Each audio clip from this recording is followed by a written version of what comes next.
Gynaecological disorders बहुत common हो चुके हैं।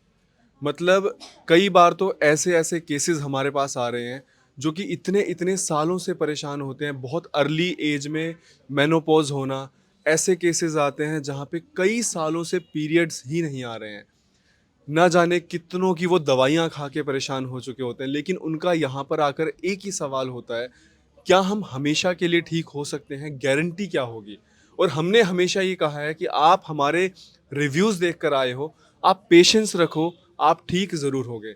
ऐसा ही एक बहुत ही मतलब कॉम्प्लिकेटेड केस है ये। आपको मैम पूरी हिस्ट्री बताएँगी और आप फिर रिलेट कर पाएँगे एंड आपको हम फिर मोड ऑफ ट्रीटमेंट बताएँगे कि क्या हमारा कितना सिंपलर मोड ऑफ ट्रीटमेंट रहा है और कितना अच्छा उसका रिज़ल्ट रहा है। नमस्कार मैम। मैम सबसे पहले आप ना पूरी अपनी हिस्ट्री बताइए कि प्रॉब्लम क्या थी?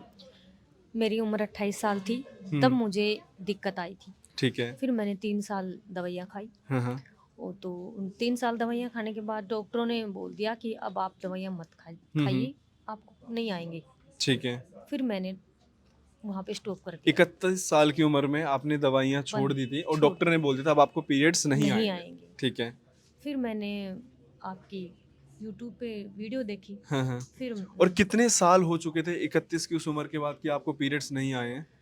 7 साल 7 लगभग, साल हो चुके हैं। ठीक 7 है। साल। ठीक है। फिर मैं यहाँ आई, हाँ, हाँ। तो मैम ने दवाइयाँ दी, हाँ, फिर हाँ। मैंने 3 महीने दवाइयाँ खाई। तो जैसे इतने सालों से अब आपको पीरियड्स नहीं आ रहे, तो कुछ कॉम्प्लिकेशन आपको हो रही थी?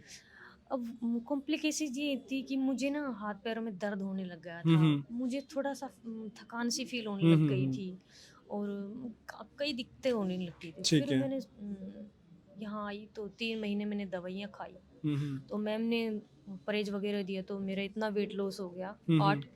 किलो 8 किलो वज़न घट वज़न कम गया। हो गया। ठीक है। जैसे दूध वग़ैरह की हाँ चीज़ों जी, से हाँ जी। परहेज दिया। हाँ जी। फिर मैम ने कहा कि आपको वीकनेस आ गई, आप परहेज मत कीजिए। हुँ, हुँ, हुँ। तो मैंने 3 महीने की दवाइयाँ खाने के बाद एक बार आए, हुँ, हुँ। फिर नहीं आए। ठीक फिर है। फिर उसके बाद मैम ने फिर दवाइयाँ चेंज की, हुँ, हुँ। फिर उसके बाद फिर आए एक बार। हुँ, हुँ, हुँ। फिर मैम ने दवाइयाँ बंद कर दी और हुँ, फिर हुँ। मैम ने जो घर की रेमेडी है जी। उनको फॉलो करो बोला कि हुँ, उनको हुँ। फॉलो करो। 2 महीने के लिए मैंने वो रेमेडी फॉलो की। हुँ, हुँ। तब से 1 महीने ही की थी मैंने, तब से आए। हुँ, फिर हुँ। उसके बाद फिर मैंने 1 महीने फिर की, फिर आए। हुँ, हुँ। अब 2 महीने मैंने वो किया है तो दोनों महीने आए हैं। हाँ, हाँ। अब मैम ने 2 महीने के बाद बोला था, अल्ट्रासाउंड के साथ बोला था, हुँ, लेकिन हुँ। मैं सॉरी बोल रही हूँ, मुझे हुँ। नहीं याद ही नहीं रहा कि अल्ट्रासाउंड लेके आना है, अच्छा, अल्ट्रासाउंड आप रिपोर्ट लेके नहीं आए। नहीं आए। देखिए, जैसे बहुत अर्ली एज में मेनोपॉज़ हो गया था, अंदर बॉडी में दिक्कतें आ रही थी, हार्मोन इम्बैलेंस का ये केस था। 7 साल से ये परेशान थे, यहाँ पर आए, सिर्फ़ 3 महीने आपकी दवाई हुई है हाँ। और उसके बाद रेमेडीज़ मैम ने बताई थी कि आपको साथ-साथ ये फ़ॉलो करना है हुँ। और अब जो इनकी प्रॉब्लम है, वो ऑलमोस्ट ठीक हो चुकी है। अल्ट्रासाउंड रिपोर्ट नॉर्मल आई थी आपकी? नहीं, पहले अभी नहीं कराया मैंने। अभी नहीं करवाया। हाँ, अभी दिसंबर में करवाया था आपने? नहीं, हाँ, वो लास्ट में लास्ट करवाया में था, करवाया तब था। उसमें था मोनोपोज़। ठीक है, मेनोपॉज़ का उसमें हाँ, था। तो अब मैम ने बोला था हाँ, कि हाँ। 2 महीने बाद करा के आना, हुँ, हुँ। खाली पेट। अब मेरे को याद ही नहीं रहा, हुँ, मेरे को हुँ। पता ही नहीं कि मैम ने बोला भी था, मेरे को भूलने की भी तो दिक्कत हो गई अभी। चलिए कोई नहीं। देखिए बहुत कम एज में इतने सारे केसेज़ आ रहे हैं जहाँ पे मेनोपॉज़ हो जा रहा है या फिर पीरियड्स आ ही नहीं रहे हैं और इतनी आप लोग दवाइयाँ खा रहे हैं। जैसे आपको उस टाइम पे आपने दवाइयाँ ली थी, 28 साल के जब आप थे, तो उससे जब आप वो दवाइयाँ खा रहे थे, कुछ आपको कॉम्प्लिकेशन फ़ील हो रही थी? मुझे चक्कर से आने लग चक्कर गए आने थे लग गए? और उल्टी का समन होने लग हाँ, गया हाँ। था। जैसे शुरू के टाइम दवाइयाँ लेती थी, हाँ, हाँ। 4-5 दिन तो मुझे बहुत ज़्यादा दिक्कत सी होने लग ठीक जाती है। थी। फिर धीरे-धीरे आदत होती, तो फिर वो दवाई 1 महीने लेती, फिर पीरियड्स आते, हाँ, हाँ। फिर वो 1-2 बार ऐसे आए, फिर डॉक्टर ने मना कर दिया कि ऐसे कब तक आप ऐसे चलें। कब तक? देखिए टेक्निकली मेरी बातें थोड़ी इधर-उधर हो सकती हैं क्योंकि मैं ना तो डॉक्टर हूँ, ना मैं इस प्रोफ़ेशन से हूँ। मैं जो भी ये रिव्यूज़ लेता हूँ, मैं डॉक्टर उपासना वोहरा के बिहाफ़ पे लेता हूँ, वो मेरी वाइफ़ हैं। तो उनके जो केसेज़ मैंने देखे हैं, वो इतने मिरेकुलस रहे हैं, तो मैंने हमेशा उनको बोला कि क्यों ना हम इनको रिव्यू फ़ॉर्म में लें और रिव्यू भी ऐसे हों, जो कि हमारे लाइव ओपीडी में, ये नहीं कि हम किसी बंद कमरे में बैठे हैं और वहाँ पर जो हमने पेशेंट को फ़ीड कर दिया, वो बोल रहे हैं। ये सारे वो रिव्यूज़ हैं जो पेशेंट लाइव ओपीडी में बोलता है। इसमें कुछ भी मतलब मेरी पहले आपसे कोई मुलाकात तो नहीं नहीं, हुई। कोई नहीं, ऐसा नहीं है कि मैंने आपको कोई नहीं, सवाल बताए। ये अपनी पूरी हिस्ट्री शेयर करते हैं। उसके बाद ये हमारा मोड ऑफ जो ट्रीटमेंट रहता है वो बताते हैं, ताकि आप लोगों को ये कॉन्फिडेंस आ पाए कि हम सही जगह पर जा रहे हैं। अच्छा, एक सवाल मैं आपसे पूछना चाहूँगा, आपने वीडियोस देखी, बट आपने कभी वीडियो के नीचे कमेंट पढ़े हैं? हम्म, नहीं पढ़े? नहीं। देखिए जो यहाँ पर पेशेंट्स आते हैं ना, कई बार हमने ये सवाल पूछे उनसे, वाकई में जिसको ठीक होना है ना, देखो वीडियो ये वो देख रहे हैं, इतना देखकर अंदाजा लग सकता है कि हम किस जगह पे आ रहे हैं। अपने बारे में अगर मैं बताऊं, तो हमारा वोहरा आयुर्वेदिक हॉस्पिटल नजफगढ़ दिल्ली में है। पहली बात, हमारा अस्पताल है, हम कोई कंपनी नहीं है, हम कोई वेलनेस इंडस्ट्री से नहीं है, या फिर हमारी कोई मार्केटिंग एजेंसी नहीं है कि जो कुछ प्रोडक्ट बनाकर बेच रही हो। बहुत फ़र्क होता है। ना हम कोई किट बनाकर बेचते हैं कि आपको ये बीमारी है तो ये किट ले जाओ आप और इससे हो जाएगा। आजकल बहुत सारी आपने रील्स देखी होंगी, मैं किसी का नाम नहीं लूँगा, और ना हमें उनसे कोई मतलब है कि वहाँ पर कोई इनफर्टिलिटी का केस है, इनफर्टिलिटी किट बना दी।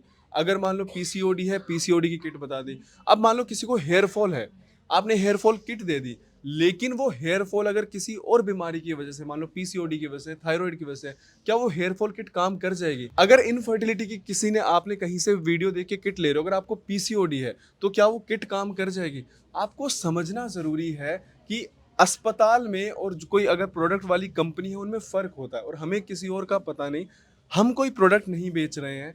यहाँ पर आप आओगे, प्रॉपर हॉस्पिटल है जहाँ पर आयुर्वेदिक दवाइयाँ रहती हैं, वो भी जो आपकी समस्या है उसके हिसाब से कस्टमाइज की जाती है, किसी पैकेज पे हम काम नहीं करते हैं। अच्छा मैम, एक सवाल ये कि जब आपने यहाँ से ट्रीटमेंट लेना शुरू किया था, तो क्या आपकी मुलाकात डॉक्टर उपासना से हुई थी?